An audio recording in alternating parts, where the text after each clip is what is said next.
You got a friend in me. You got a friend in me.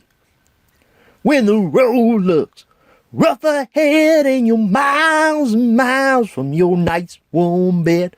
Yeah, you got a friend in me. Zap-a-doop-a-dap-a-dee-ba-da-boo. Yeah. That's like 90% of Randy Newman's catalog. I don't know about you, I thought that was a pretty good impression. I thought I sounded just like him. Hello everyone, welcome back to another installment of Home Media Reviews. This review is on Toy Story, and Toy Story 2, and Toy Story 3, and Toy Story 4. We're doing the entire quadrilogy. Right now, let's jump into the history of the Toy Story quadrilogy.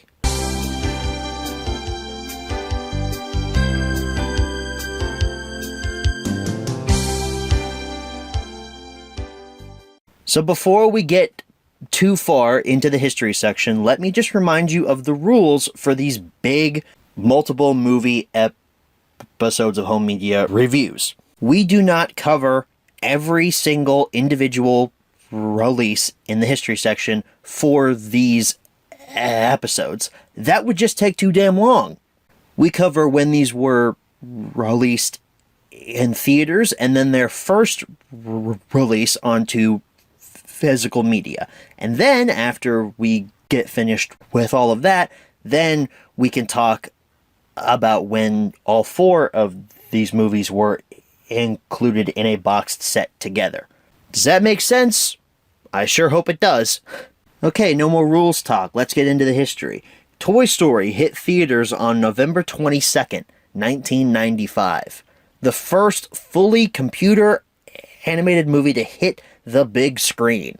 It wasn't the first computer animated thing ever. You had VeggieTales a few years prior to this, and people fell in love with these characters when it first came out in theaters. It grossed a ton of money at the box office. I didn't see it in theaters because I wasn't born yet. I had more experience with the 2-disc DVD that would come out later on in the 2000s.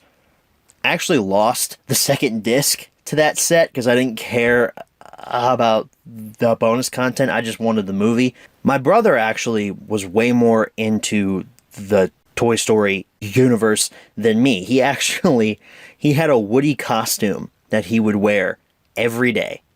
It had the shirt, the pants, the weird jacket, vest thing, the badge, the hat, and he would wear that all the time when he was a kid. I think that's part of the reason why our Toy Story DVD got so scratched up, was because he watched it constantly. And for context, my brother just graduated high school a few weeks ago, so we've come a long way from that time period. Toy Story hit on VHS and Laserdisc on October 29th, 1996. A little under a year from when the first movie hit theaters. There was no bonus content to speak of on either of these releases. A second Laserdisc was actually put out a few months later with extra discs containing some bonus content. So that's cool. If anybody has that, good for you. Nothing more to say about the VHS, except that this damn thing sold over 20 million copies. Toy Story VHS tapes are as worthless as pennies at this point. But wow, that's an impressive number. 20 million units sold. That's over 20 million, I should say. That's crazy. We now move on to Toy Story 2, which hit theaters on November 24th, 1999. Now, when I was doing research for this, I did not know that Toy Story 2 hit theaters in 1999. I don't know why, in my head, I always thought this came out in like 2001, 2002. Maybe I thought that because that's when I grew up with this movie. I was a very young kid, so I saw this and the first movie in childhood, so maybe that's why I thought it came out in the early 2000s. No, it hit the year of my birth. I didn't see it in theaters because I was a baby, so my parents didn't want to take me to a theater. That would be dumb. Please do not take your kids to theaters if they're like under the age of 2 because they're not going to be able to appreciate it, and they're just going to cry throughout the whole thing, and you're going to make me mad if you do that, so don't do that. Then, on October 17th, 2000, the VHS and the DVD hit store shelves. DVDs were now a thing. There was a single VHS and a single DVD released, but not only that, you could get a 2-pack on DVD with the first movie. I feel like this 2-pack sold a lot more than the single variant, because I see this pop up on the secondary market a lot more than I see the single disc of Toy Story 2. I shouldn't be covering this next release, but I just find this so damn weird, okay? Just humor me for 1 second. There's a Ultimate Toy Box DVD set that featured a printing error on Toy Story 2. In the middle, a short scene from the movie High Fidelity played unexpectedly. That movie is very much an R-rated horror film, so naturally parents groups complained about that. That set was recalled, and less than 1% of the copies that were printed had the error on that disc, according to Wikipedia. I don't know if this is real or not. Not just anyone can change stuff on Wikipedia. Despite what your teacher will tell you in high school, you can't use Wikipedia. Anybody can edit that. You have to be an admin to change stuff on there, and you have to have like a lot of credits or something. I don't know. It's really hard to be able to change stuff on that website. So I don't know if this is real or not, but if it is, that's hilarious. We now move on to Toy Story 3. Which hit theaters on June 18th, 2010. Toy Story 3 is gonna be 12 years old. Wow, that's crazy. This was the first Toy Story movie I got to see in theaters. I went with my whole family. It was a fun time. I still remember it to this day. On November 2nd, 2010, Toy Story 3 hit Blu-ray and DVD. We have our standard DVD and Blu-ray combo pack. We have our singular DVD. Then we also have a DVD, Blu-ray / digital copy set. This was that weird era where like you had an option if you wanted to get a digital copy, and it costs more than the standard version because it had an extra disc thrown in there. This was a weird era. I don't miss it. We had a steelbook that was exclusive to Best Buy. Even back in 2010, they still had exclusive steelbooks. There was also a Target exclusive Blu-ray that included a Buzz Lightyear toy. I don't know. This photo was kind of hard to make out what exactly is in this set. I couldn't find much on it, so if you know what was in this Target set, let me know down in the comments, but I think that's a full-size Buzz Lightyear toy. That'd be cool if it was. I want a Buzz Lightyear toy. And then the penultimate Toy Story Blu-ray set also hit store shelves. The Ultimate Toy Box Collection 10-disc extravaganza finally hit store shelves. It's 10 discs because you get 3 Blu-rays, 3 DVDs, 3 digital copy discs, and then Toy Story 3 also had a bonus features Blu-ray thrown in there as well. So 10 discs! That's insane. It's a pretty big set, too. We may or may not be looking at that for the close-up section. And finally, we reach Toy Story 4, which hit theaters on June 21st, 2019. Again, I saw Toy Story 4 in theaters with my brother. We got to see that opening night, I'm pretty sure. I don't remember that being a bad theater experience. I'm not sure if there were any kids in our audience. If there were, they were incredibly respectful. On October 1st, 2019, Toy Story 4 hit Blu-ray, 4K, and DVD. As per usual, we have some exclusives to talk about here. There's a Best Buy exclusive steelbook, which artwork looks okay. It's not the best. It's a little simplistic. I wasn't really a big fan of it. There was a Target exclusive that included a gallery book, which there are still copies of that rotting on my Target store shelf. I swear, I went to Target like 2 days ago. It's still there. This Target exclusive. There's like 5 copies sitting there. It's clearanced at $17.50, but come on, guys. Put those on clearance for $5. Like, I'll buy it at that price. The original price was $35, so, I mean, $17.50 is not a bad deal, but here's something that we don't hear a lot about on this show. There was a Disney Movie Club exclusive Blu-ray that had a different slipcover. That's nice. No extra content, just a different slipcover. Oh, I apologize. It was shinier than the standard version. I have that in my notes because apparently that's important. And then the only time these 4 movies have ever been packed in a boxed set together was on Blu-ray, and it hit store shelves on March 2nd, 2021. Kind of cheap artwork on it too. It doesn't look that great. So that wraps up a very truncated version of this history section. I didn't want to be here for 4 hours telling you all about the reprints of Toy Story and Toy Story 2 on Blu-ray and DVD and all that stuff. Please don't hit me. It's my show. I will do what I want. Let's move right along to the close-up section.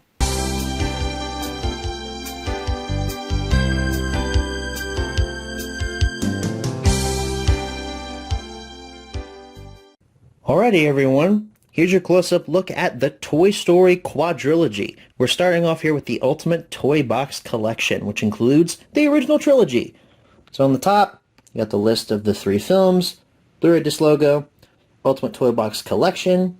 There's Woody holding the Toy Story logo. The other side, same banner on the top, a little bit of edge wear there. Same logo, Toy Story 2, but now it's Buzz Lightyear blasting towards us, holding the logo. Makes sense, he does open this movie. And then the other side has the same banner, same logo, but now Toy Story 3 is held by Lotso, looking very much more lovable than he is in Toy Story 3. We've also got the Disney Blu-ray logo and the movie rewards logo, down when it was called that. On the top, Toy Story 1, 2... Oh, this thing is awkward, man. It's hard to hold with one hand. Toy Story 1, 2, and 3 Ultimate Toy Box 3 Movie Collection, but it actually has 10 discs in it, so it really should be called the 10-disc collection. And then on the bottom, you got your barcode, Toy Story 3 Movie Collection, blurb about it, tech specs for all 3 of your movies, and then legalese down there at the bottom. And if we slide this off, because this is a slipcover, we find, da-da-da-da, Andy's Toy Box from the Toy Story trilogy. This should look familiar to you if you're a fan of the movies, as I am. It looks like an old covered wagon because he was really into cowboys. Because Woody. And then if we open this up, here's where your discs are. They're just kind of here in this foam insert type thing. I'm really not too big a fan of this. Your discs are protected. It's just really hard to get them in and out without getting fingerprints all over the backs of them. But I'm going to show you the discs here. Here's how I have to do it. Get my finger in there. Pull it out very slowly. There's your Toy Story Blu-ray disc. Your disc for Toy Story 2. Your disc for Toy Story 3. Your bonus features for Toy Story 3. They're on a separate disc here. That's kind of nice. And now we get into the DVDs. Here's your DVD for Toy Story, because this is when we could get these kind of combo packs on store shelves. A DVD for Toy Story 2. DVD for Toy Story 3. And then here's a throwback. Your digital copy discs. We get 3 of them here. We get Toy Story, Toy Story 2, and Toy Story 3. And these discs are practically useless now because the Disney File digital copy service is no longer in use. And I don't have the codes for these. So these discs are just placeholders. I honestly could use them as coasters. And then there's what the foam looks like when none of your discs are inside of it. Alright, that wraps up the Ultimate Toy Box collection. But if you're a true fan, you know there's a 4th one out there. The movie I thought would never get made. Look at that shiny slipcover. I love that sheen. It's so nice. It's even up there on the 4K logo. Look at that. 4K plus Blu-ray plus digital code, Toy Story 4.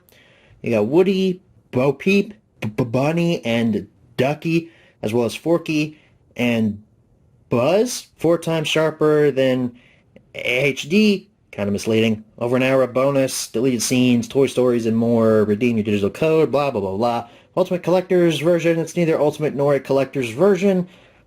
This slipcover's nice. I just really like the shine to it. It's real nice there. The spine features a Ultra HD Blu-ray logo. Toy Story 4. Woody. Don't know why my camera's being temperamental today. Go ahead, focus up. There you go. There's Woody. Taken directly from the front. The back features a little advert for Movies Anywhere. Toys falling out of the RV. Barcode peeking out. Blurb. How to watch a 4K Blu-ray. Your Blu-ray bonus content. And you also have some tech specs over here for the 4K, as well as some legalese and such down there at the bottom. Take the slipcover off. Same artwork on the Blu-ray case. Same spine. Same back. And if we open this up, your 4K has Bunny and Ducky on it.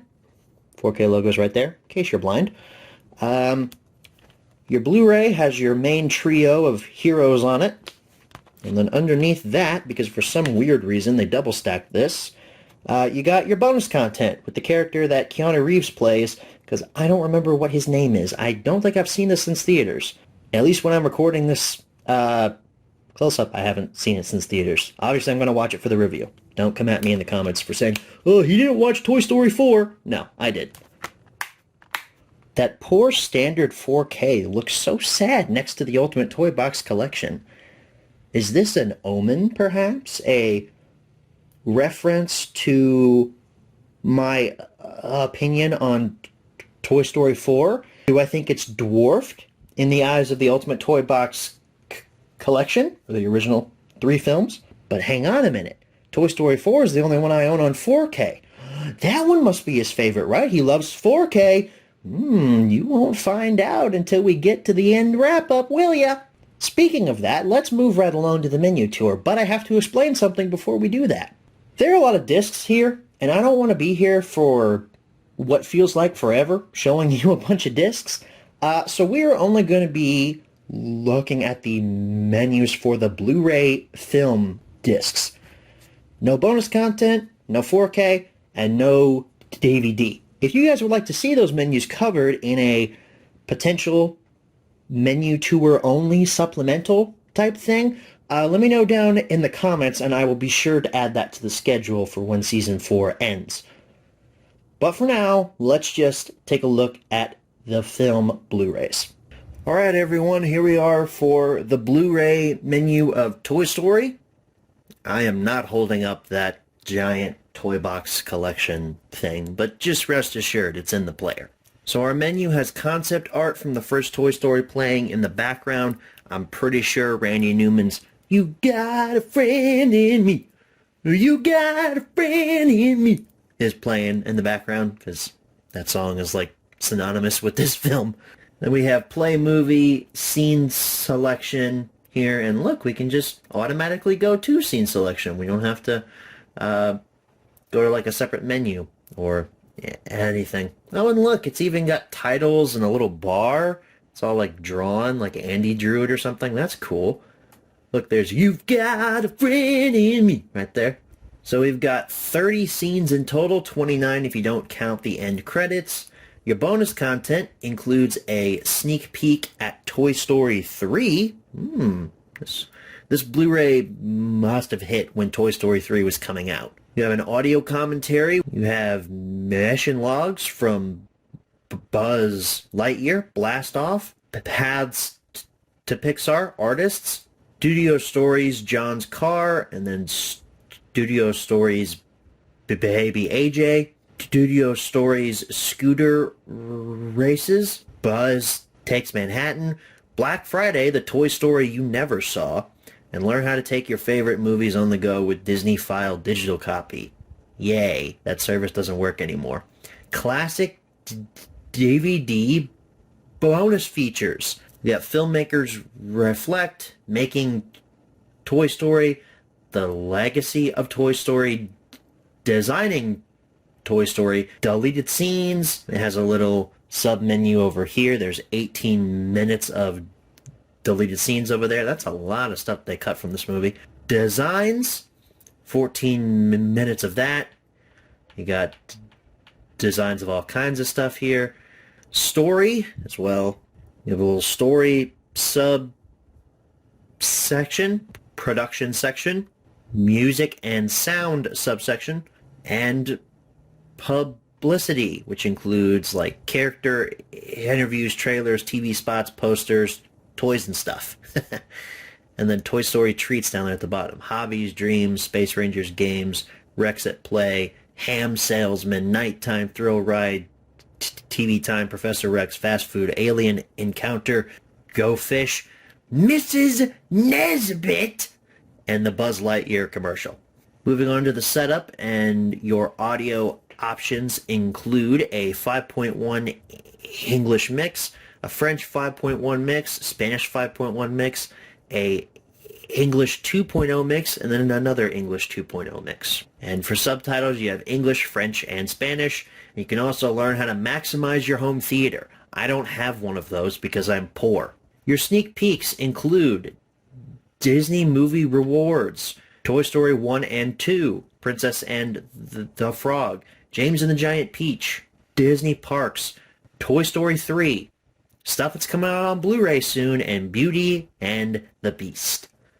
And then down here we have the Disney Blu-ray Disc Live Network is your portal to a community suite of online content that enhances your movie viewing experience. We don't really care about that around here. And now here's your menu for Toy Story 2, which looks very similar to the first one. Makes sense.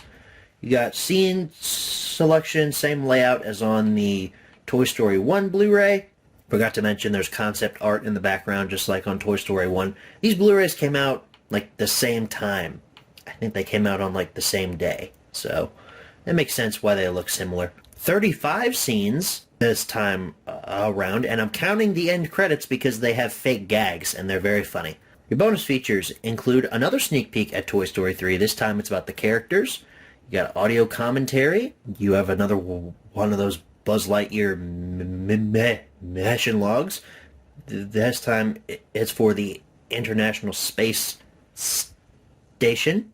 Paths to Pixar, technical artists, some more studio stories, Toy Story 2 Sleep Deprivation Lab, Pinocchio, that's a different thing.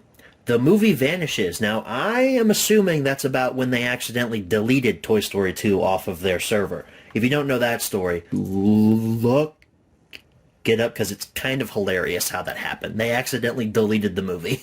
Pixar's Zoetrope, I'm not sure how to pronounce that, celebrating our friend John Raft, and that Disney File digital copy thing again. Classic bonus features, making Toy Story 2, John Lasseter profile, cast of characters. The toy box includes the outtakes, Jesse's gag, who's the coolest toy, Riders in the Sky music melody, and autographed pictures. And then you have far less deleted scenes here, only 4 minutes. Design, 16 minutes of stuff there. You got galleries of a bunch of locations, and then 3D stuff, 3D models and all that down there at the bottom. That's cool. And then for production, you got 13 minutes of stuff there. Music and sound, more bonus content there. That's just really cool. And then publicity, character interviews, trailers, TV spots, posters, Baseball Woody. I'm not sure what that is, but that sounds fun. For setup, pretty much the same audio options as on the first movie, and then same subtitles as on the first movie, and then that maximize your home theater thing is there as well. Sneak peeks, these are exactly the same as on the first movie's Blu-ray. Do I need to read them again to you? I don't think so. And now we're here for Toy Story 3's menu. This one is very different than the first two movies. We have a lot less content on this one, so let's get into it here. We got play, recommended feature, okay. It's the theatrical short Day and Night. which I think played before this movie when it came out in theaters. It's pretty funny. If you've never actually seen it, you should give it a watch. Bonus features. You can play all of your bonus content here. There's 18 minutes included. Another option to play that short. You have Buzz Lightyear mission logs, the science of adventure, toys with an exclamation mark. I don't know what that is. Probably a featurette. Learn how to take your favorite movies on the go. And then sneak peeks. Alright, I guess we're just seeing what the sneak peeks are. This is a trailer for Mater's Tall Tales. And then this looks like a trailer for The Incredibles. I don't know why this would be on this Blu-ray disc. The Incredibles had been a... Oh, okay. It's a trailer for the Blu-ray release of Incredibles. That makes more sense. Oh, that Woody is unsettling. Is this a trailer for like the toys based on Toy Story? But that Woody is very unsettling. I do not like that at all. This is like some weird Disney fever dream. Oh my gosh, that was odd. What is this a trailer for exactly? Oh god, he winked. Oh, Disney parks. Okay. Well, that was highly unsettling. I'm not quite sure what to think about that. Your settings include a 7.1 mix for English, as well as a 5.1 mix, a descriptive mix in 2.0, French 5.1, and Spanish 5.1. Subtitles include English, English for the hearing impaired, French, and Spanish. You've also got Maximize Your Home Theater. Screensaver, I'm not sure what this is. Is this like if you pause the movie, something shows up on screen to stop your screen from burning in? Okay, that's a little odd. I'm glad that's not a thing anymore. Alright, and we're on our last menu now, the Blu-ray for Toy Story 4. This style should look familiar to you. This is what Disney uses for all of its big budget Blu-ray and 4K releases now. You got Buzz in the background trying to get out of a zip tie. There's Bunny and Ducky, for some reason not moving. It's just Buzz. What bonus features are on this Blu-ray? We have a documentary about Bo being rebooted. We have another featurette called Toy Stories, feature commentary on and off, and info. Your scene selection has the bar telling you where you are in the movie, as well as photos from it and numbers, and we have 34 scenes. And again, I'm including the end credits because it actually has more story that's involved in it. For setup, your language options include a 7.1 mix, as well as a 5.1 and a 2.0 mix for English, and then a descriptive audio mix for English as well, French 5.1 and Spanish 5.1.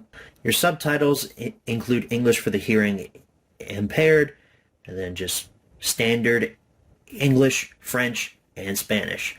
And then a maximizer. Oh, wait. We've already seen this. Okay. That's like a weird manual thing to maximize your home speaker setup. We've seen that on something else. I can't remember which movie it was. Let's see if Sneak Peeks has its own menu or if it just plays the trailers. Look at that. It just plays the trailers. I would have won a lot of money if I had bet you all on that. It has a trailer for Onward, trailer for Frozen 2, and that's it. I made that sound like there was going to be more. There's not. There's only 2 trailers on here. You know, speaking of Onward, I've heard a lot of people say they don't like that movie. I really liked it. Granted, I haven't seen it since theaters, but when I first saw it, I really enjoyed it. But we're not here to talk about Onward. We're here to talk about Toy Story. So let's move right along and talk more about Toy Story when we answer the 5 main questions, as always. Alright, so we're back from the close-up. Now it's time to answer the 5 main questions, as always. Number 1, where can you pick this product up? Well, these are multiple products. I said earlier that Toy Story 4 was still rotting on my Target shelves, but I don't know if that's the same case for you all, so I can't confidently say you could find it at Target. Probably online. I haven't seen the 4-pack in a while. I saw it at Walmart primarily. But yeah, I'd say online if you really want these movies. Number 2, is this product still being printed nowadays? None of these are. Again, these haven't been reprinted since March of 2021, so no, none of them are still around. Number 3, should you pick this product up? Now we get into the big review portion, where I talk about how much I love Toy Story and how it made me cry. I'm going to go through these in movie order. We're going to start off with Toy Story. And I'm just going to read the notes I took for these movies, because I took a lot of damn notes. I love how the movie just opens up. It's just Andy playing with his toys. It's just so cute and heartwarming. I love that Master Potato Head is the robber who's stealing all of the money. That line, ooh, ooh, ooh, money, money, money, just always gets me. It's a very well done opening, and it shows how simple this movie's plot is gonna be. Steve Jobs is a producer. I don't know why I wrote that. I thought that was interesting. He was the CEO of Pixar at this point. Steve Jobs, the guy behind Apple, if you didn't know that. We gotta talk about those humans. They look bad. I can't really say, like, these are the worst thing ever, because, like, the effort is there. Pixar tried. It takes them a little while longer to finally get humans right, but this first movie, I'm happy that they don't show them that often. The voice cast is amazing. Tom Hanks as Woody, Don Rickles as Mr. Potato Head, Jim Varney as Slinky, Tim Allen as Buzz Lightyear. It's all amazing. I love that they got R. Lee Ermey to play an actual, like, army sergeant. His most famous role is Full Metal Jacket. That makes total sense. I also love how the army men use, like, these common household toys to get around the main house. Like, they just use a jump rope to get downstairs. They use this play school walkie-talkie set to talk to the toys upstairs and Dee's room. It's just really cool how they use these common household items to get around. And these toys, they talk like adults. They're not children. They're full-grown adults. They know what their job is. Their job is to be there for Andy, as Woody constantly says in the later movies.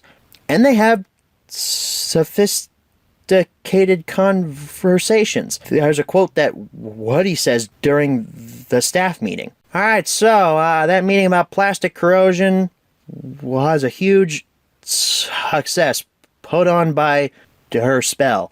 Yes, thank you, Mr. Spell. You're welcome.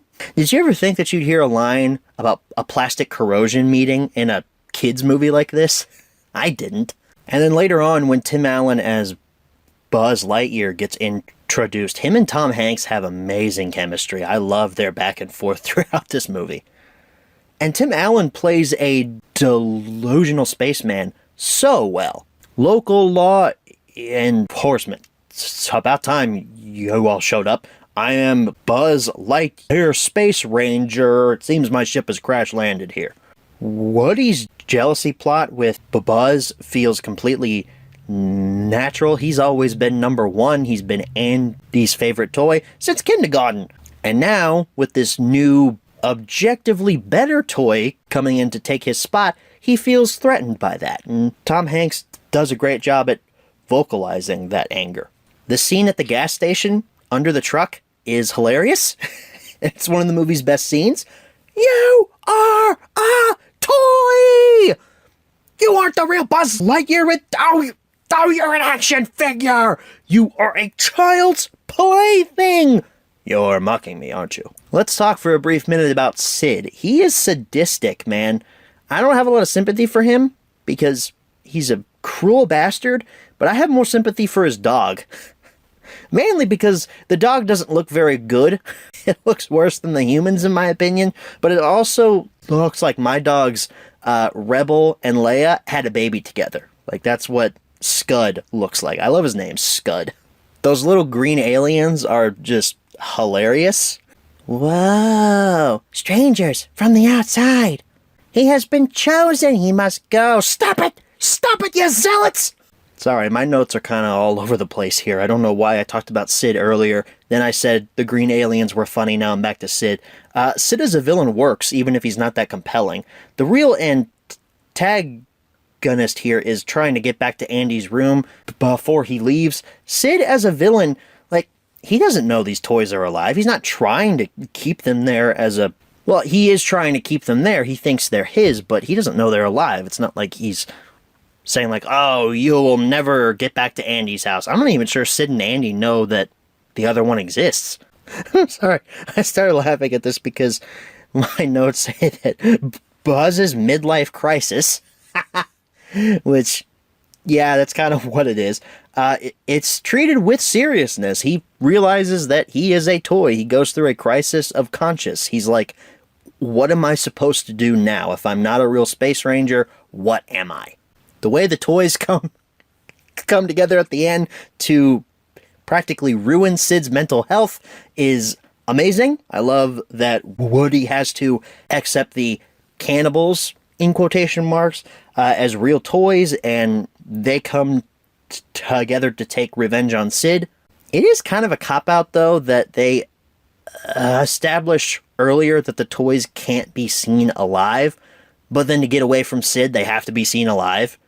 Like, I mean, I guess it makes sense. As far as I know, nobody else knows that these toys are a thing, and Sid probably just got, like, really good mental help. That's why he's a garbage man later on in Toy Story 3. I don't care what you say. That is Sid. That truck chase is so fun. I love how the falling with style line comes back into play. And the music throughout this movie by Randy Newman is really good. But man, when Buzz and Woody are flying, that music specifically gives me chills every time I see it. I just absolutely love it. Buzz, you missed the truck. We're not aiming for the truck. Andy finding Woody and Buzz in the van is a total call out to any kid who's left his toy in the car and couldn't find it, but then mysteriously finds it later on. I have a story about that. I had a little Lego Magna Guard from Star Wars. I think it came with like General Grievous's Starfighter or something, and I was playing with it in the back seat of my parents' van. I dropped that thing, and I swear it disappeared. I have never found it to this very day. I think it's inside of the seat. Maybe it came alive and ran away. I don't know. I love the subtle change to Buzz's outfit when it cuts to Christmas time.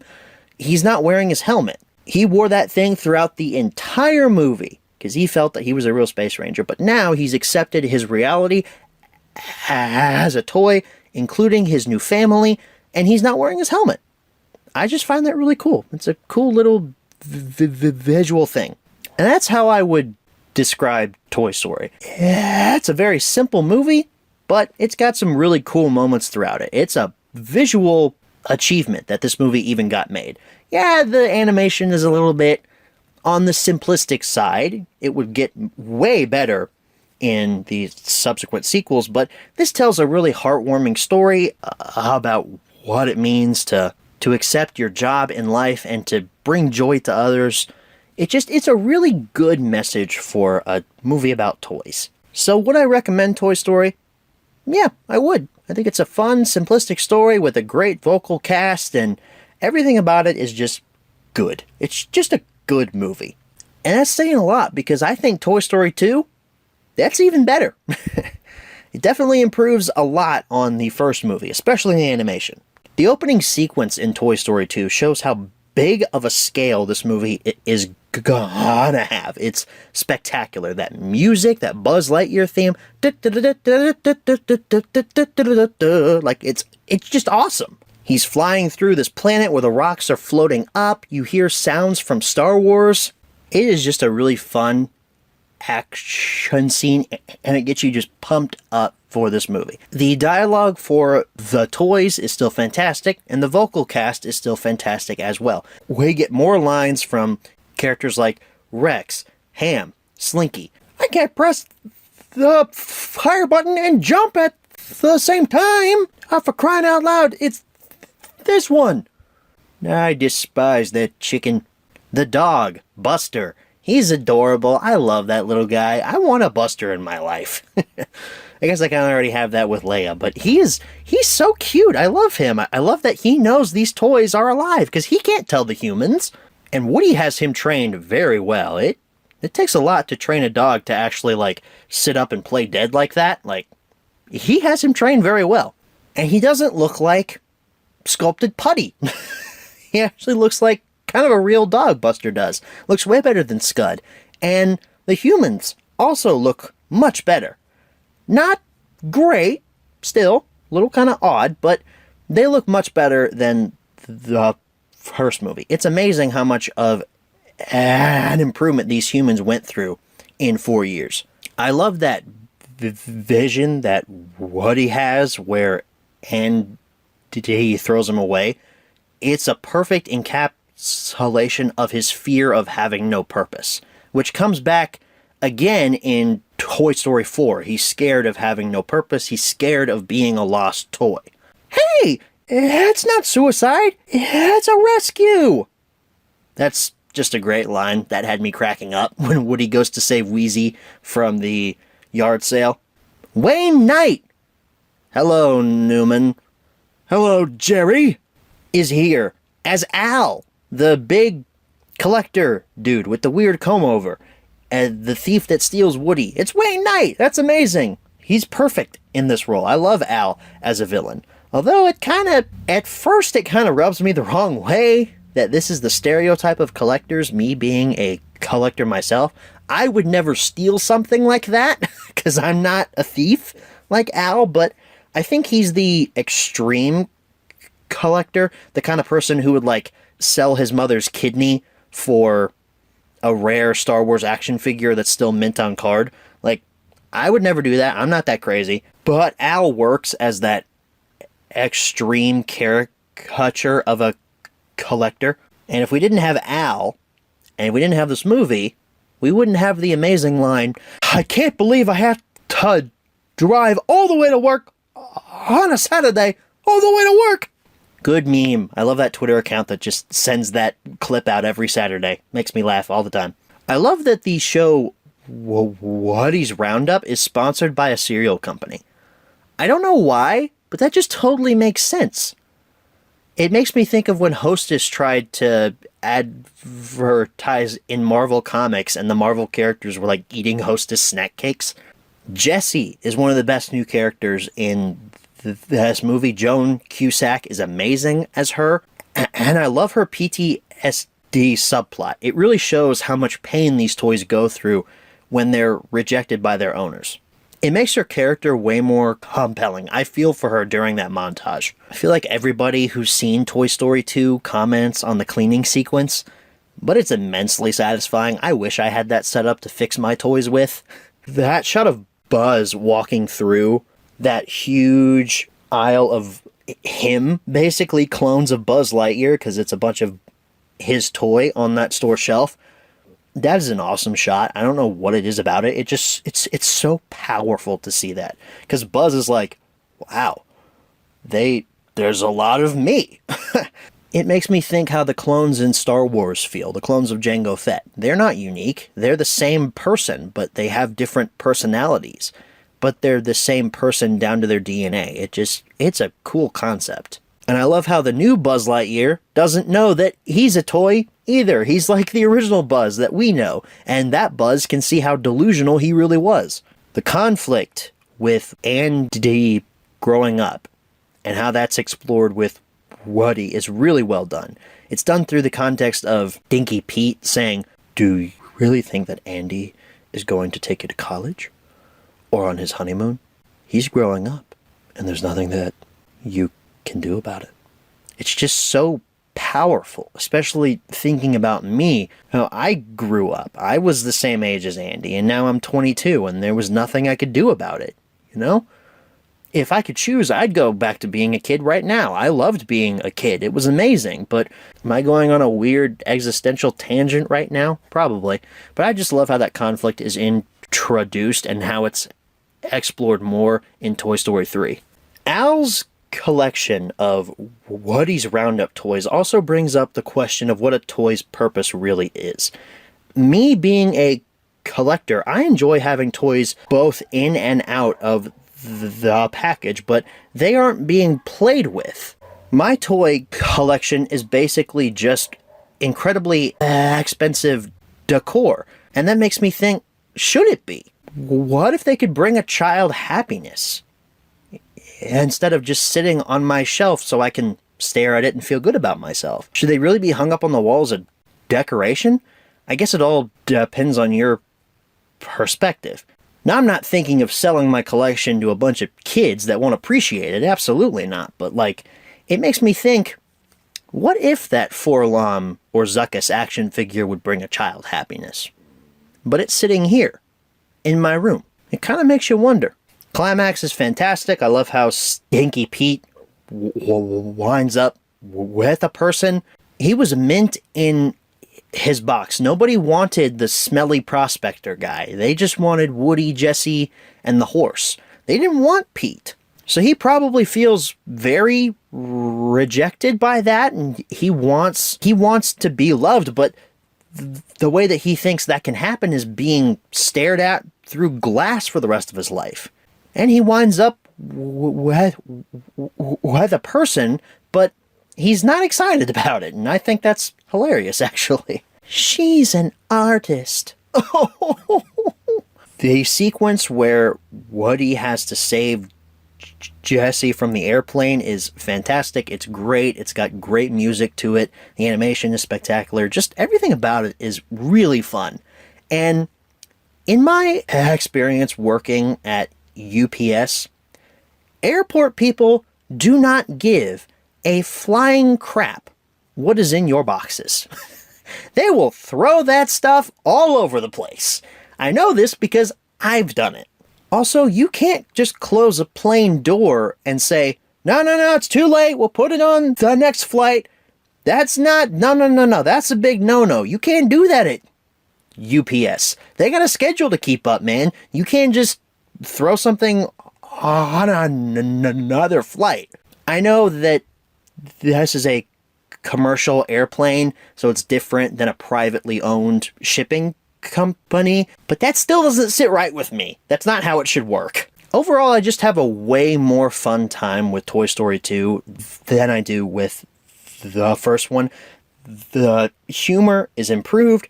The animation is spectacular. The themes are way more deep and actually make you think way more than the first movie did. It's got better action sequences, better dialogue. Just everything about Toy Story 2 is an improvement on the first one. And I love how it continues to deepen the character of Woody. He actually learns that he's a valuable collector's item, but he doesn't want to go to a museum. He wants to stay with Andy and make him happy. That makes me happy that he wants to do that. That he doesn't want to be a collector's piece. He's got a kid. He knows where he's needed right now.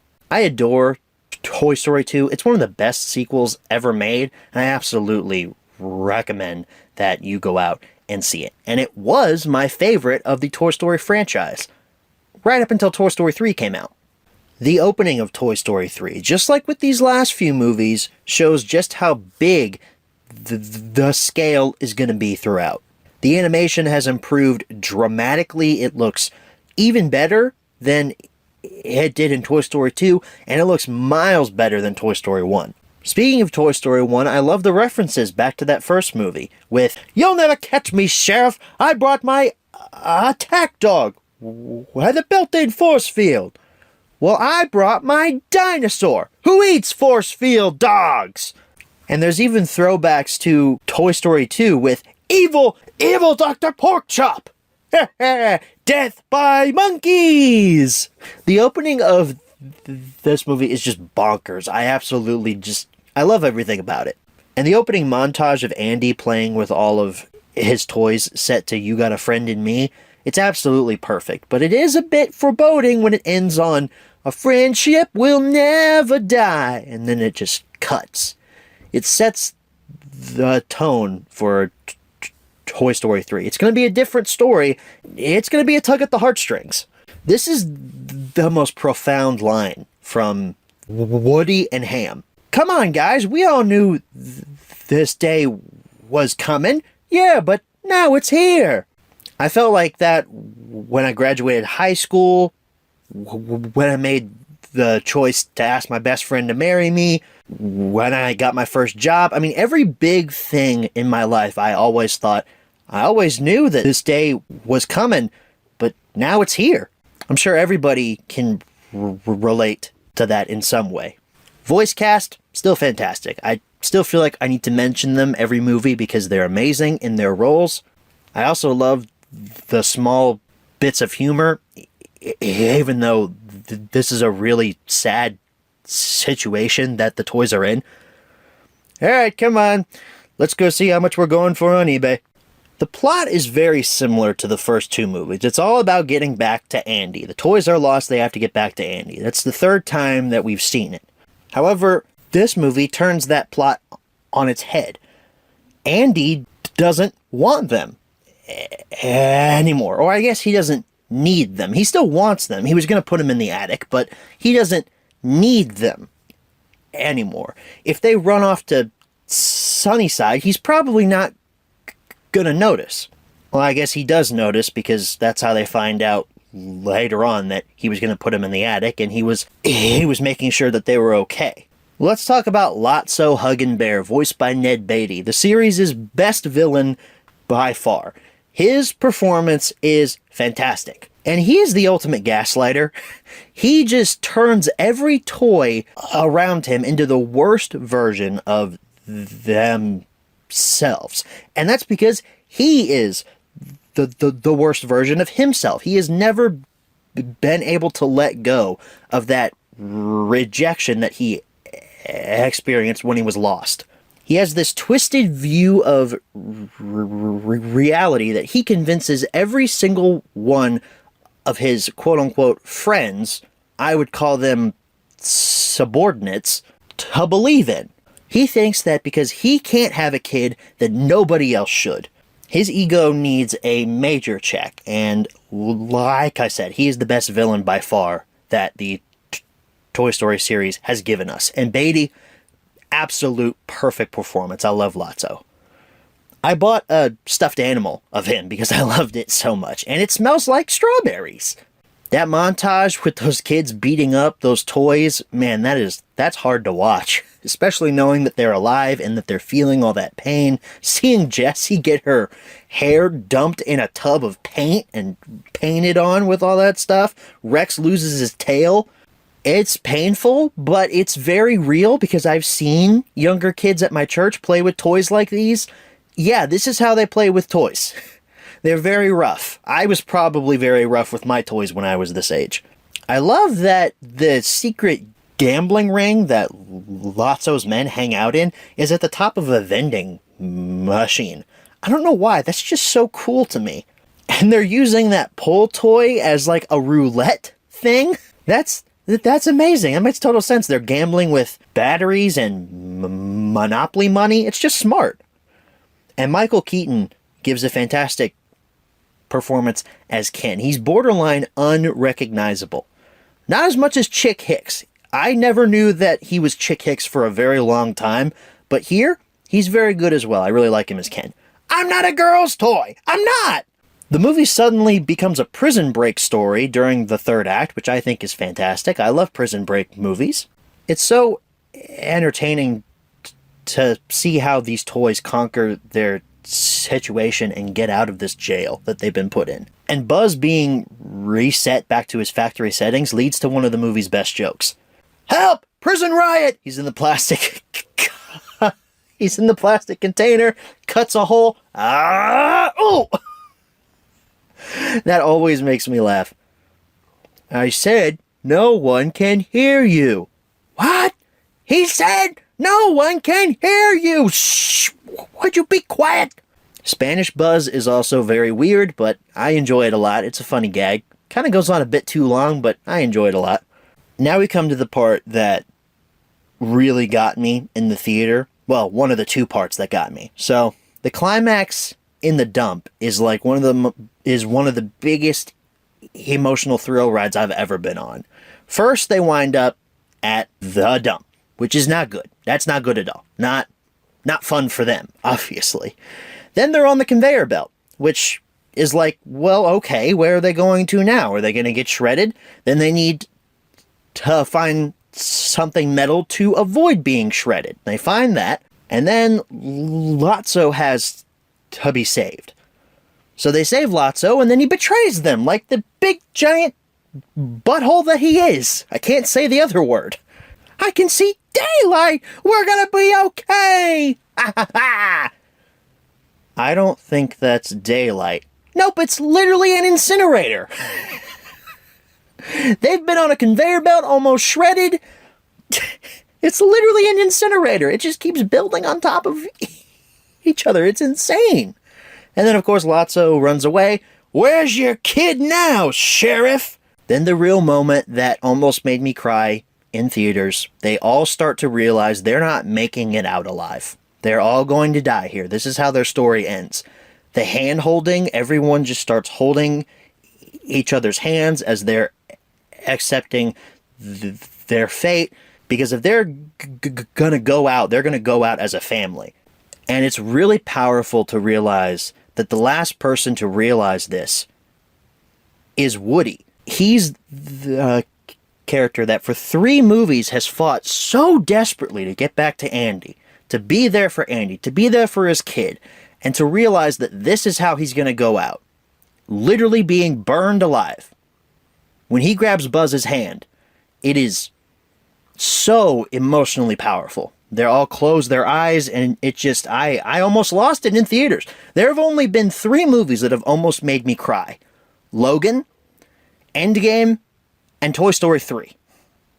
Even just talking about it now, it's emotional. I'm getting chills just talking about it. It's a powerful ending. It's one of the best climaxes of any movie that I've ever seen. But those little green aliens that wound up with our friends, they come in and save everybody at the very end with the claw. It's a gut punch of a climax, and it doesn't let up. At least until the toys are all safe and the claw drops them off in that weird staging area. But it's not over yet, folks. That may be the climax of the 3rd act. The real ending to the movie is the real tearjerker. Andy gives them to Bonnie, who's the kid that Woody wound up with earlier on in the movie. I didn't take a lot of notes about her. That part was okay. I enjoyed that. But she didn't make it into my notes for this. She really isn't important to the story until the very end. When Andy starts talking about Woody, I can't help but think of myself in that role, because I had toys like these when I was a kid. Most of them were plush toys, and I still have them to this very day. But letting go of something that gave you so much joy and love when you were a kid, so much that you were going to take it to college, it's a big step for Andy as a character, and I relate to it fully. And seeing Andy play with his toys one last time, knowing that that's all they wanted was one last playtime, it's so heartwarming. I may have almost cried when the toys were going into the incinerator, but I think I shed a tear when Woody says, "So long, partner," and Andy just drives away. But he knows that they're in a good home, so it's not supposed to be a sad ending. It should be a heartwarming one, but it's still kind of sad knowing that their kid is gone. Their kid grew up.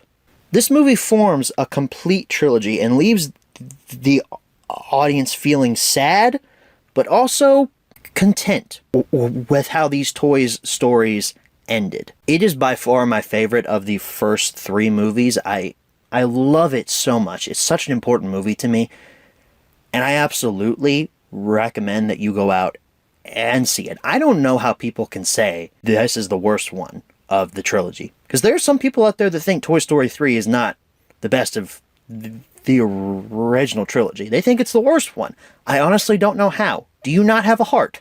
So after Toy Story 3, everyone, including me, was happy. We didn't think we'd ever get a 4th movie, and I'll be honest, when Toy Story 4 was announced, I was upset. I thought they were going to ruin this trilogy, they were going to ruin these characters' legacy, and this was just going to be some cheap cash grab of a sequel. Then I walked in the theaters to see it, and I have to say, I like Toy Story 4. Is it my favorite? No. I would actually say this is the weakest Toy Story film of the entire quadrilogy. But there are still some really good things about it. The opening, once again, fantastic. The animation, oh my gosh, it is amazing. That water and grass looks photoreal. And it's so cool that we get to see what happened to Bo. She was a throwaway line in Toy Story 3, and now we see what happened to her.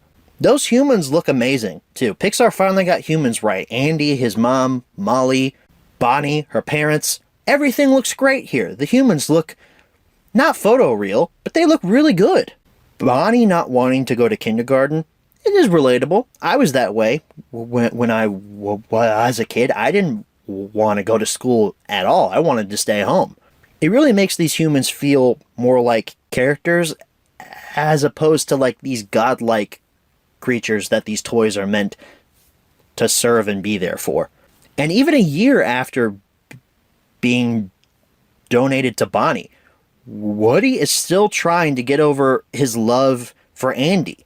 He's been Andy's toy for years at this point. It would take a lot out of him to finally accept that he is no longer his toy, that he is somebody else's. And of course he's gonna try to do the same style of parenting, I'll call it, that he did with Andy with Bonnie. I love that Woody is sort of responsible for creating Forky. If he hadn't given her those tools, Forky would have never come into existence. And Forky, he's a one-joke character, but his jokes are very funny. I'm trash! My favorite line from him is when he's jumping out the window, and he screams, I'm litter! Whee! Forky being a character is a great way for Woody to explain to us what a toy's purpose should be and why it's so important to take care of their kids. Forky's plot doesn't take place throughout the whole movie. This movie isn't about Forky getting back to Bonnie. It starts off that way, but then Woody sees Bo's lamp in the antique store, and then it becomes about Woody. There's a lot of ideas at play here. It's a little bit messy. It's not as coherent as the first three were. And they kind of reset Lightyear's character. He's kind of back to being that weird, not Space Ranger type thing, but not knowing he has a conscience. They've known each other for years, these two characters, but apparently Buzz has no idea that he has a conscience, and he just keeps pushing his button. Now, it leads to funny jokes, but they kind of reset his character here. I really didn't like that. He becomes more or less a side character. It doesn't feel like that same Buzz from the previous films. I have no problems with what they do to Bo Peep here. She was a non-character in the original trilogy. And people saying, oh, they ruined Bo's character in Toy Story 4. She didn't have one. She was just there to be a love interest for Woody. She didn't have a character. But now she does. And it makes sense. She's been on her own for, 7 years now? Of course she's gonna turn into like a Sarah Connor type of person. She has to learn to survive on her own. I don't know why people didn't like that. I mean, I guess I know why, because people hate anything that's new. But, I just don't see the reasoning behind it. Keegan-Michael Key and Jordan Peele play Bonnie and Ducky. They're hilarious. I love their fantasy sequences where they fantasize about beating up that old woman to try to get the key. They have some great jokes, but they can be a little overwhelming at points. I don't see what their purpose is for being in this movie other than funny joke. Which, I mean, they work in that role, but beyond that, why are they in here? I do like how Buzz does literally anything and everything to find his best pal. It's just like in Toy Story 2, he was willing to do anything to get Woody back home. It's nice that he hasn't changed much since then. In that aspect, he feels like the original Buzz Lightyear. I love the aspect of Buttercup just wanting to frame Dad to get him sent to jail. This weird, sadistic unicorn subplot. I don't know why. That's just so funny to me. Dad's going to jail. I really loved Mr. Potato Head in Toy Story 3. He had a bigger role in that, and Don Rickles was fantastic as that character.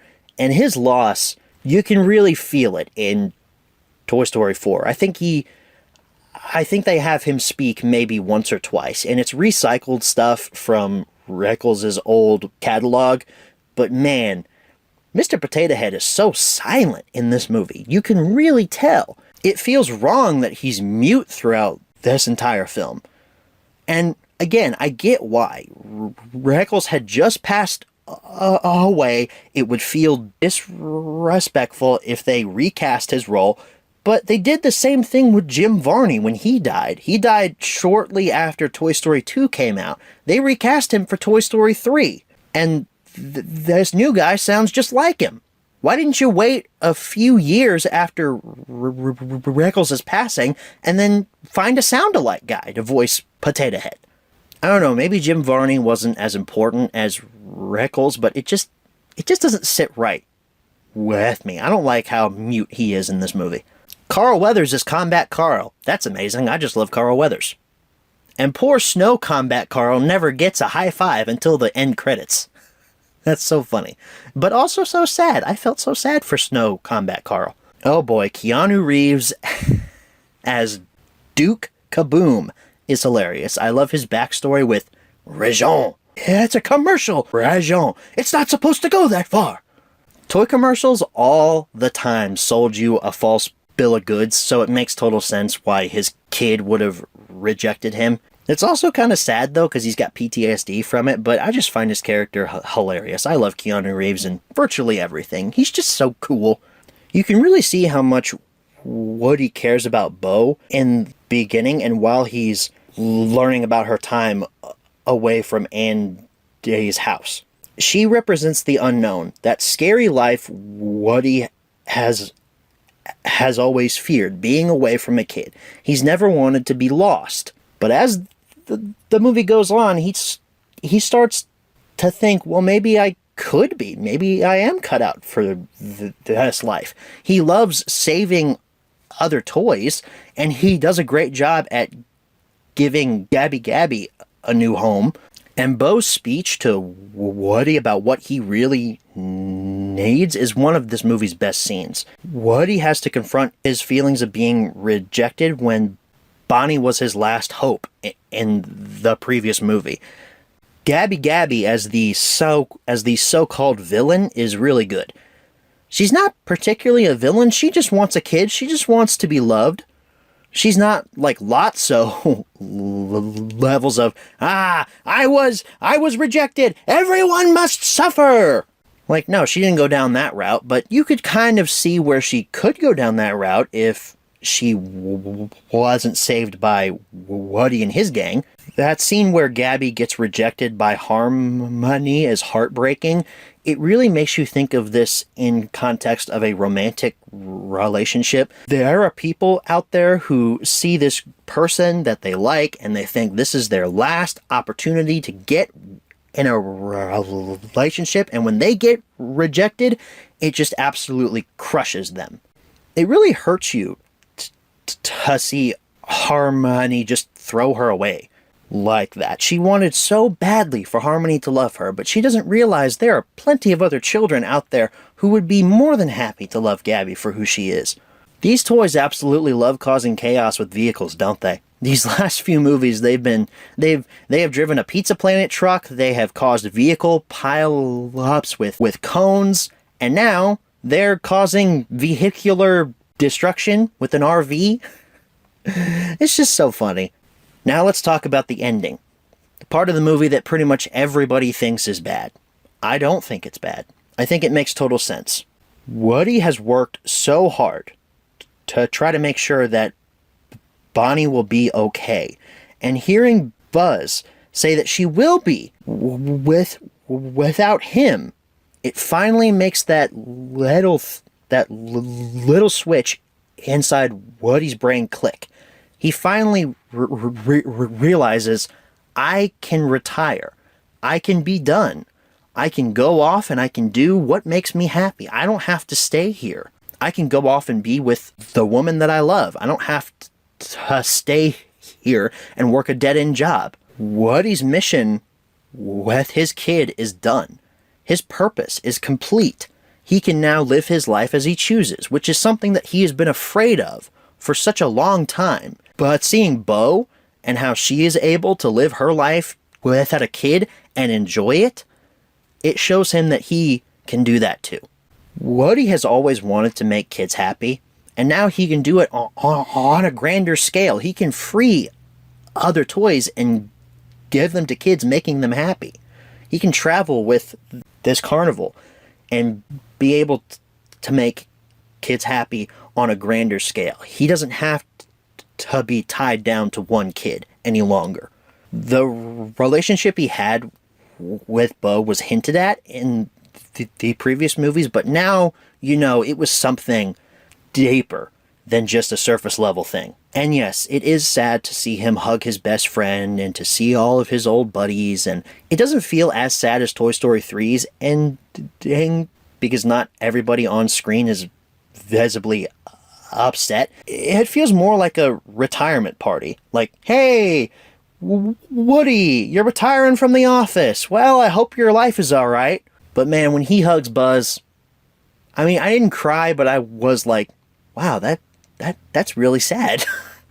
Like, his best friend is leaving. Like, they've been friends for years. He hugs him and he goes. He goes off to be with the woman that he loves. And that makes me feel sad but content, just like in Toy Story 3. Because now he can live his life as he chooses. And Buzz chooses to let his best friend go off and be happy. He doesn't want to hold him back any longer.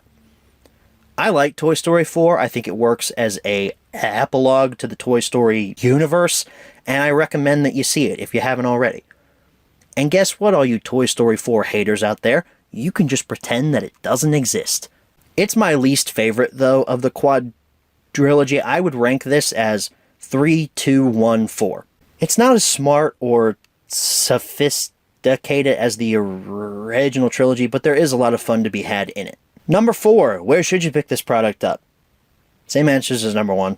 And number 5, what price should you pay? Oh my gosh. Well, if you want the 4-pack, that's probably going to cost you, what, 40, 50 bucks now with inflation? So, I'd say if you want all 4 movies, you're probably going to be paying about 40 to 50 bucks for just the Blu-rays if you buy them online. I don't know how, like, rare these 4Ks have gotten. They came out around the time that Toy Story 4 hit physical media. So I'd say about the same price, maybe around $60 for all 4 movies on 4K. So folks, that is finally it. Over an hour of content for you all for the Toy Story Quadrilogy. I spent a lot of time watching these movies, I spent a lot of time note-taking during them, and I spent a hell of a lot of time talking about them here. So what are we talking about next week? Because you all are already champing at the bit for what's going to happen next week. Well, I'll tell you what we're talking about next week, because next week is something pretty special. It's not Pixar, it's not Disney, it's a different animation studio that we haven't talked about yet here on Home Media Reviews.